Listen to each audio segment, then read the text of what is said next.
सोलापूर जिल्ह्यावर सध्या अवकाळीचं संकट जे आहे ते होऊ घातलेलं आहे। त्यामुळे उत्तर सोलापूर तालुक्यातील पडसाळी या गावात शिरसाट यांच्या शेतीचं नुकसान जे आहे ते मोठ्या प्रमाणात झालं। आपण पाहतो खरं तर हे द्राक्षाची बाग आहे आणि ही द्राक्षाची बाग पूर्णतः झोपलेली आपल्याला पाहायला मिळते। खरं तर हातातोंडाशी आलेला हा घास होता, मात्र आता हा घास जो आहे तो निसर्गाने हिरावून घेतल्याचं चित्र आपल्याला पाहायला मिळतंय।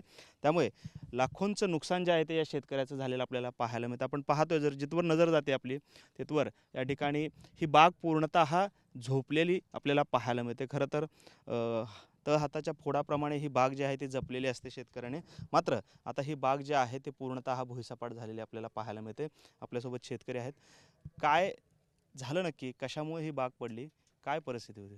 पाडव्या दिवशी संध्याकाळी 11:20 जोराचा वारा आणि पाऊस चालू झाला आणि माझी बाग भुईसपाट झालेली सगळेजण आपण पाहताय।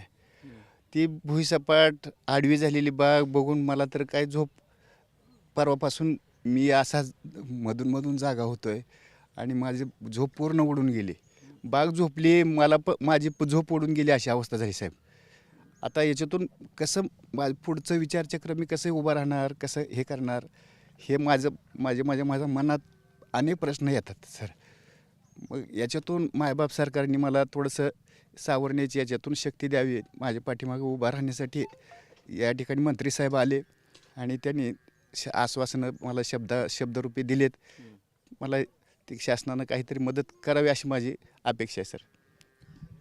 तर हाताच्या फोडाप्रमाणे तुम्ही बाग जपली, रात्र दिवस तुम्ही 24 तास या बागेत होतात आणि असं असताना ही बाग डोळ्यासमोर हातातोंडाशी आलेली गेली, काय परिस्थिती काय? झोप येत नाही सर। हे असं बघितल्यानंतर डोक्यामध्ये वेगवेगळे विचार येतात सर, पण नाईलाज आहे, मुलं आहेत लहान, त्यांच्याकडे बघून आम्ही हे सगळं इतर आपलं सगळं बाकीचं सगळं पसारा बघून आम्ही ओढतोय सर हे सगळं। किती साधारणपणे तुमची शेती आहे त्याच्यावर किती नुकसान झाले आणि किती खर्च यासाठी केलेला होता आणि किती उत्पन्न त्यातनं अपेक्षित होतं? 15 एकर द्राक्षाचं क्षेत्र आहे सर। 15 एकर क्षेत्रामध्ये 3-3.5 एकर पलीकडलं वायगचे पण एक लाईन पडलेली आहे। 3.5 एकराचं 3 ते 3.5 एकराचं नुकसान पूर्णपणे झालेलं आहे सर।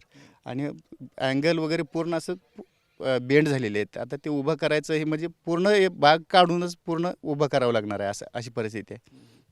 किती नुकसान झाले आणि किती ह्याच्यासाठी खर्च तुम्ही केला होता आणि किती उत्पन्न अपेक्षित होतं? हे झालेलं नुकसान हे 50 ते 60 लाखाचं आहे आणि हे परत उभा करण्यासाठी एक 20 ते 25 लाखाचं खर्च अपेक्षित आहे सर। म्हणजे होणारच आहे तो खर्च, त्याच्यात काय हे नाही असं। काय अपेक्षा आहे? मंत्री महोदय येऊन गेले, सरकारकडे काय अपेक्षा आहे? सरकारने भरीव असे आम्हाला शेतकऱ्यांना मदत मिळावी अशी अपेक्षा आहे सर। आपण पाहतोय खरं तर शेतीचं मोठं नुकसान झालेलं आहे। द्राक्षबाग हातातोंडाशी आलेला हा घास जो आहे तो आता निसर्गाने हिरावून घेतल्याची भावना जी आहे त्या शेतकऱ्यांची झालेली आपल्याला पाहायला मिळते। कॅमेरामन विनोद बातकरसह सागर सुरवसे, TV9 मराठी, पडसाळी, सोलापूर।